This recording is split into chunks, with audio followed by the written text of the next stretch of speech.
If you want to unlock true freedom, you need to master one thing: your mindset. This timeless truth, echoed by the ancient philosopher Epictetus, holds as much power today as it did centuries ago. The best wisdom I've ever heard comes from this Stoic sage, who believed that while we can't control what happens to us, we can always control how we respond. Think about it. How many times have you felt frustrated, anxious, or defeated by circumstances outside your control? Maybe it was a harsh comment from a colleague, a missed opportunity, or even a personal setback. Epictetus would tell you this: you're giving away your power. Avoid this mistake if you want true inner peace. Instead of wrestling with things you can't change, learn to focus on what you can: your thoughts, actions, and perspective. In this video, we'll dive deep into the transformative teachings of Epictetus, exploring how they can help you navigate the chaos of modern life with resilience, purpose, and serenity. From finding peace in the worst-case scenario to embracing contentment as the ultimate wealth of the soul, get ready to discover how ancient wisdom can revolutionize your life. Let's begin. Number 1. The wisdom of Epictetus in modern life. Imagine standing on a serene hilltop, gazing at the endless horizon. The air is crisp, the view stunning, and for a brief moment you feel invincible. That feeling of peace is what many of us chase daily, a sense of control amidst chaos, a glimpse of balance in our lives. Epictetus, a former slave who became one of the greatest Stoic philosophers, believed this tranquility wasn't just a fleeting moment, it was a way of life. His teachings have survived centuries because they resonate with an eternal truth: the power to find peace lies within us. But let's step back for a second. Why is this relevant to you? Because the world today is noisier than ever. Notifications bombard our phones. Expectations crush us. Every decision feels like a battle against time. Epictetus taught that while we cannot control the world, we can control how we respond to it. And this idea isn't just philosophy, it's the manual we've been missing for navigating the complexities of modern life. Think about a moment when everything seemed to spiral out of control. Maybe it was a missed promotion or a fight with a loved one. That overwhelming wave of helplessness felt insurmountable. Epictetus would ask, what part of this is truly yours to control? He believed that once we separate what we can control, our thoughts, actions, and emotions, from what we can't, the storm quiets. Remember a time when life was simpler, perhaps in childhood.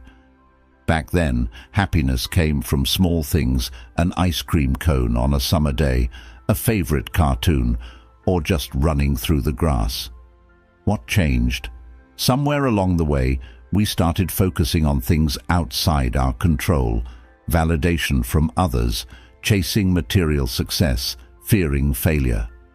Epictetus reminds us to strip back to essentials and find joy in what's within our grasp. Curious about how his ancient wisdom fits into today's world? Think about it: the emails, the endless scroll of social media, the race to outdo peers. Epictetus would say these are distractions. His philosophy isn't about rejecting modernity, but about mastering it.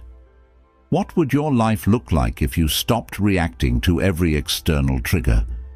If you learned to pause, reflect, and act only on what truly matters? Number 2. The art of listening. Silence as strength. Picture this: you're at a party, surrounded by friends, and the conversation flows effortlessly. Laughter fills the air, but there's always that one person, the storyteller who captivates everyone. The secret to their charm: it's not just their words, but their ability to listen.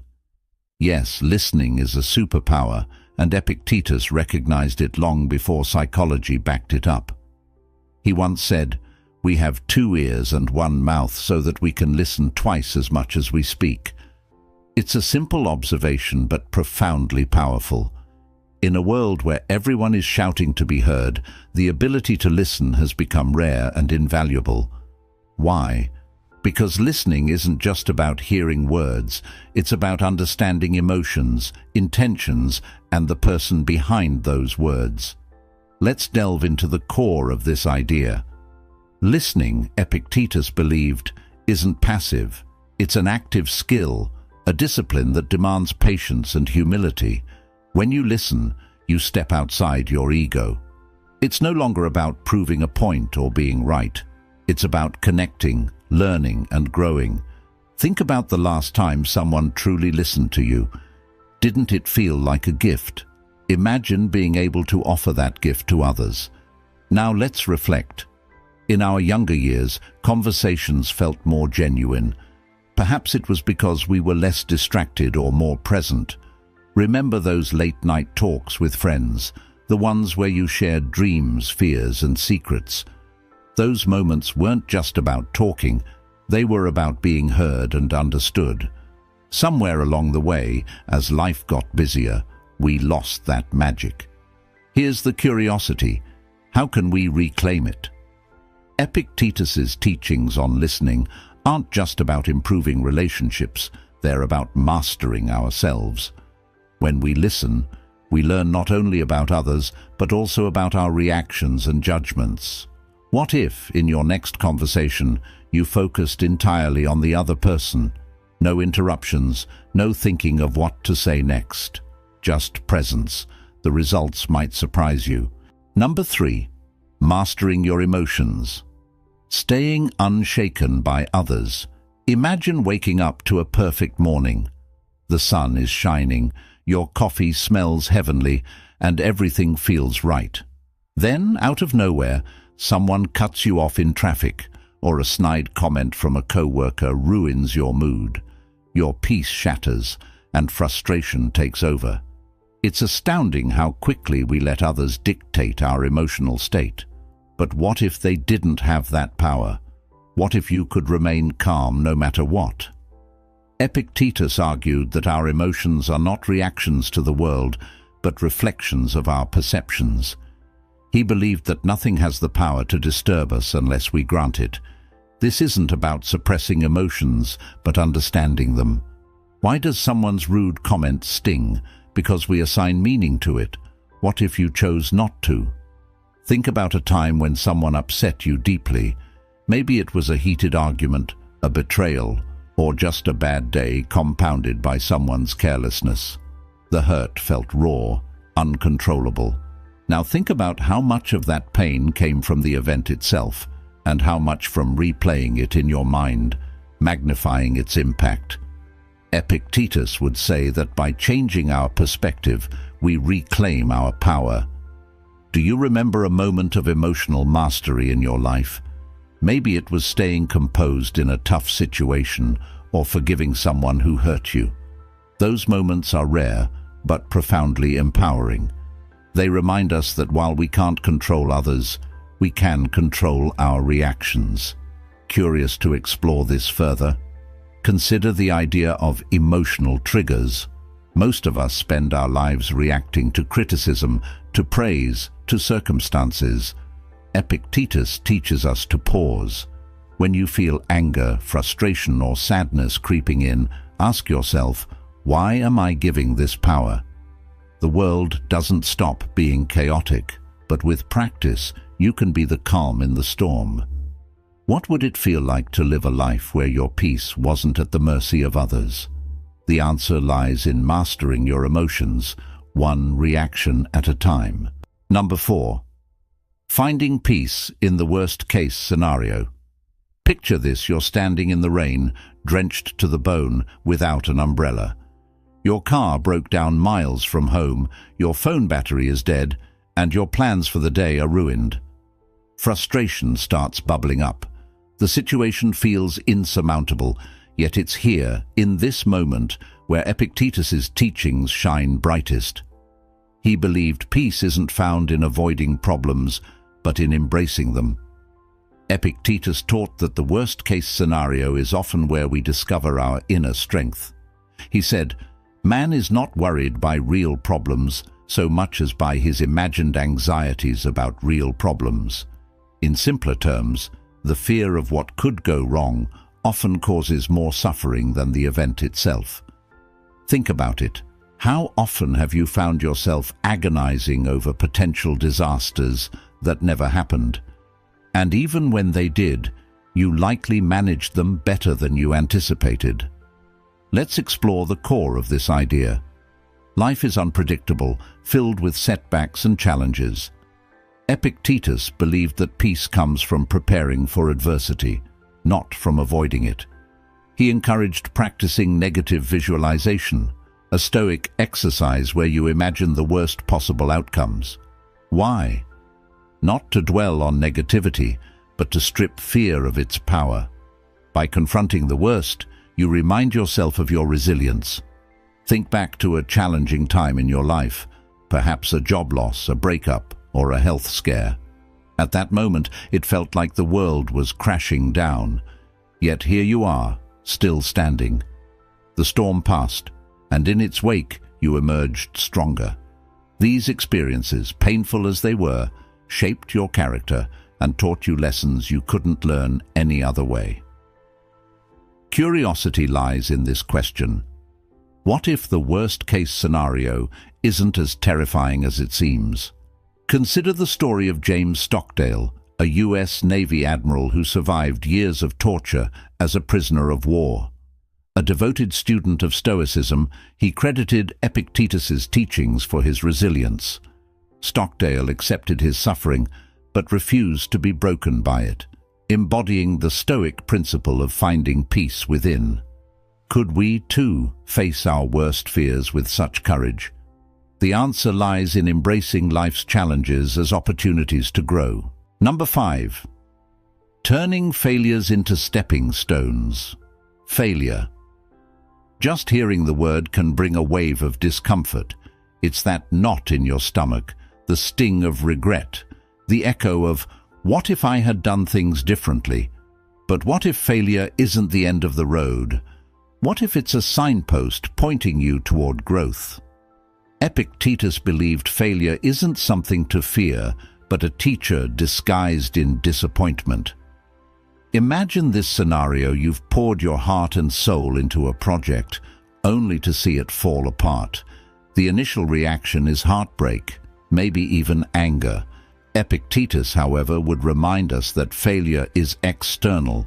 It's what you choose to do next that defines its impact. His wisdom, it is not what happens to you, but how you react to it that matters, shifts the narrative. It's not about the fall, but the rise. At its core, failure is feedback. It tells you what didn't work and offers a chance to adjust your approach. Consider Thomas Edison, who famously said, "I have not failed. I've just found 10,000 ways that won't work." He understood that each setback brought him closer to success. Epictetus would argue that this mindset turns obstacles into opportunities. Now, let's get nostalgic. Think back to a time when you failed at something important, a test, a job interview, or even a relationship. At the time, it may have felt like the end of the world. But looking back, can you see how that failure shaped you? Maybe it led to a better opportunity or taught you a critical lesson. Those moments of failure, painful as they were, became stepping stones to where you are now. Curiosity compels us to ask, what would life look like if you embraced failure as a necessary part of growth? Epictetus teaches that failure isn't a reflection of your worth, but a challenge to improve. The next time you face it, instead of asking, "Why me?" ask, "What can I learn from this?" The answers might just change your perspective forever. Number 6. The beauty of simplicity. A path to true happiness. Close your eyes and imagine a quiet morning. The sun filters through the curtains, a gentle breeze carries the scent of fresh coffee, and the world feels still. In this simplicity, there's a profound sense of happiness. Epictetus believed that the simpler life is, the happier we become. He argued that true joy isn't found in abundance, but in appreciating what we already have. We live in a culture of excess, constantly bombarded by advertisements telling us we need more. The newest phone, the fastest car, the trendiest clothes. Yet paradoxically, these things often leave us feeling empty.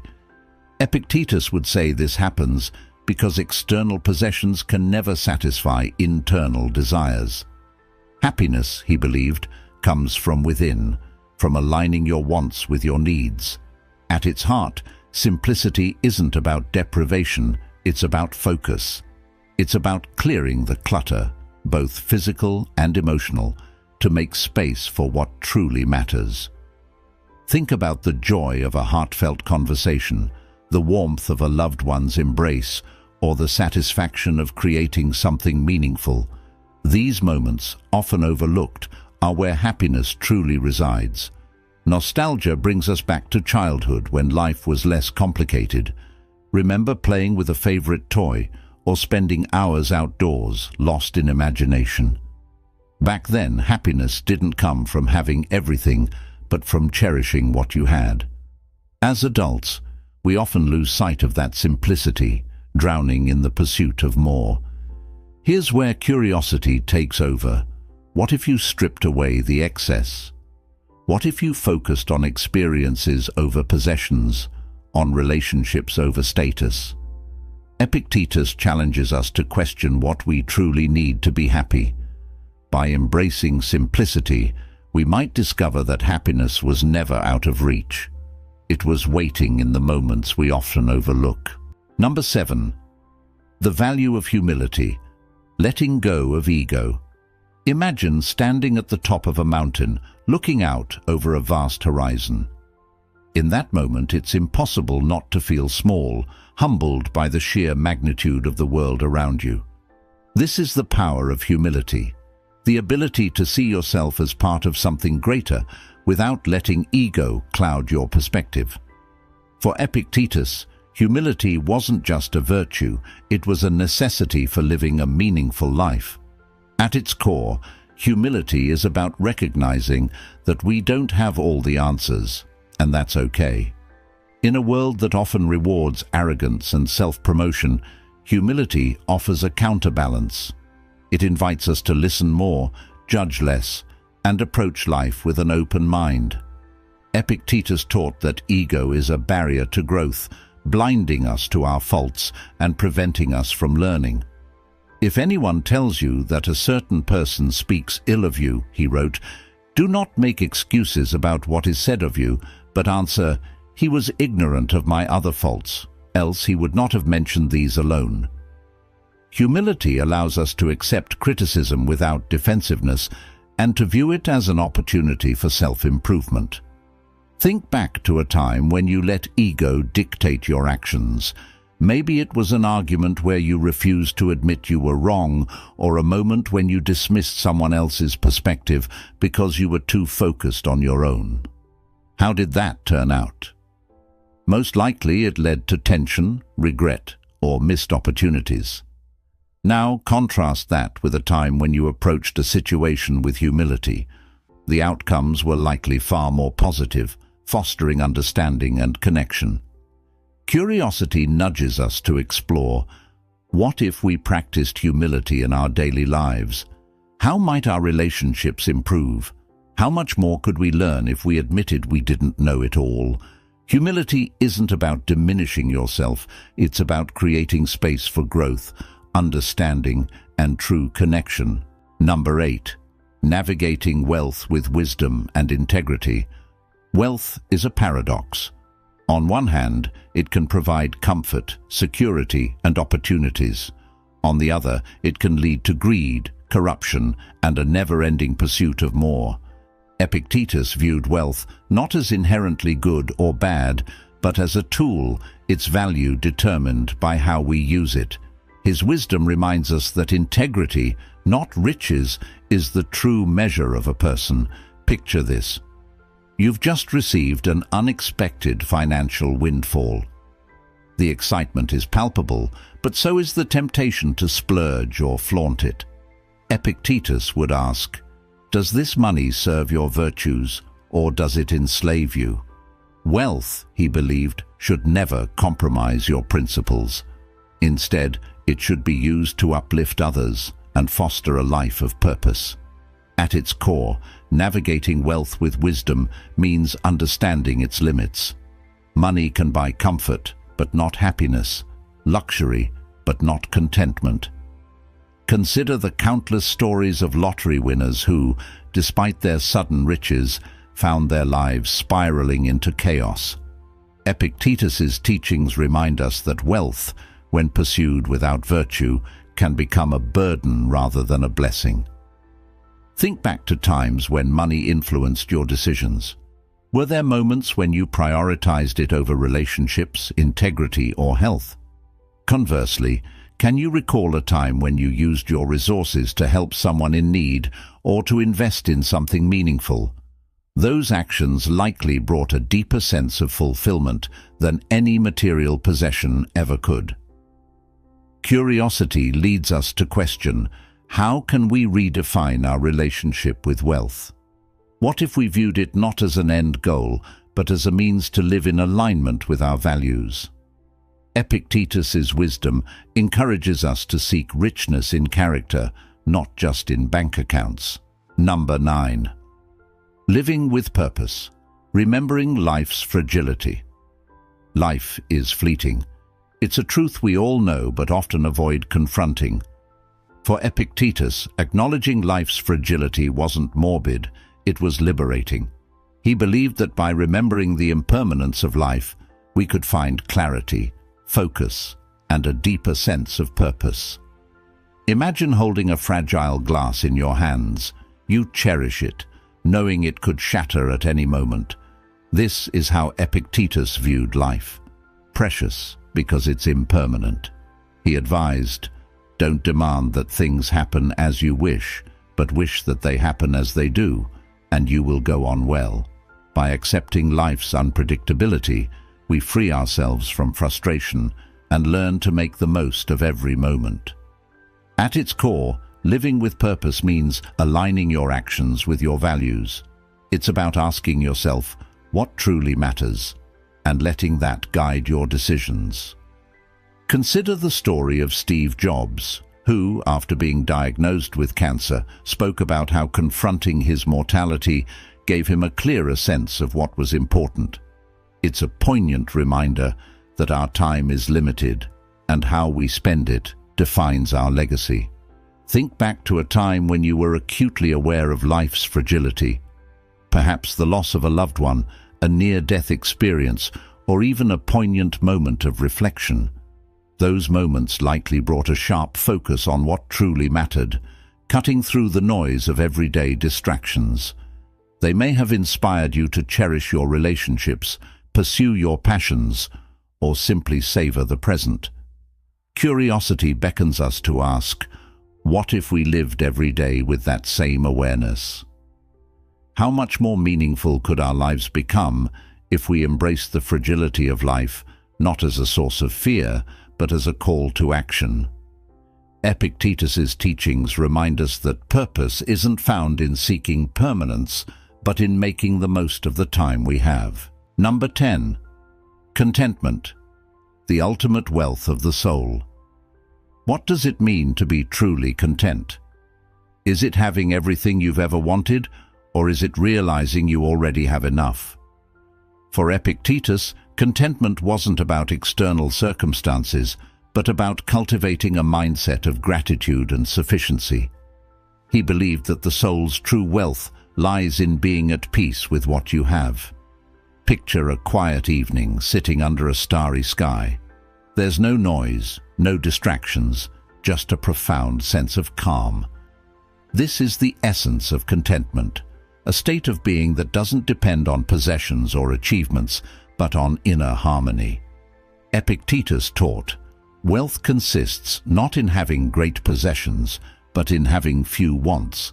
By lowering our expectations and appreciating what we have, we can find joy in the simplest of things. At its core, contentment is about shifting focus from what's missing to what's present. In a world driven by consumerism, This can feel counterintuitive. Advertisements constantly tell us that happiness is just one purchase away.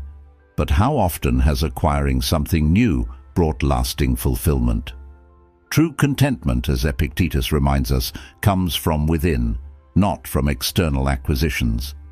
Nostalgia takes us back to simpler times, perhaps childhood, when happiness came from a sunny day, a favorite toy, or the company of loved ones. Back then, contentment wasn't tied to wealth or status. It was found in moments of presence and connection. As adults, we often complicate this, chasing goals that leave us perpetually unsatisfied. Curiosity invites us to wonder, what if we stopped chasing and started appreciating? What if we measured wealth not by what we own, but by the peace we feel? Epictetus's teachings challenge us to redefine success, urging us to seek fulfillment in the riches of the soul rather than the trappings of the material world.